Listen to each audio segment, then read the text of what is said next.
Breaking news. জাতীয় মুক্তিযোদ্ধা council জামুকার 2 সদস্যকে হঠাৎ করেই অব্যাহতি দেওয়া হয়েছে। মুক্তিযুদ্ধ বিষয়ক মন্ত্রণালয় থেকে মঙ্গলবার রাতে এ সংক্রান্ত গেজেট প্রকাশ করা হয়। গেজেটে বলা হয়, জামুকার সদস্য ইশতিয়াক আজিজ উলফাত এবং খাম আমির আলীকে অব্যাহতি প্রদান করা হল।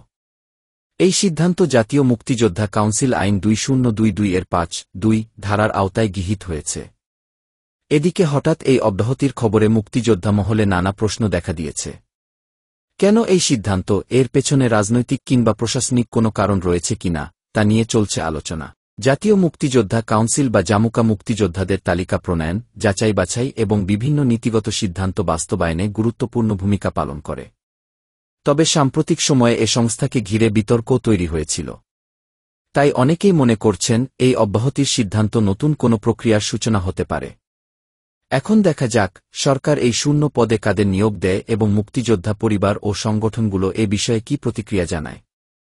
আপনারা এই সিদ্ধান্তকে কিভাবে দেখছেন? কমেন্টে জানাতে ভুলবেন না। আরও আপডেট জানতে সাবস্ক্রাইব করুন আমাদের চ্যানেল গি।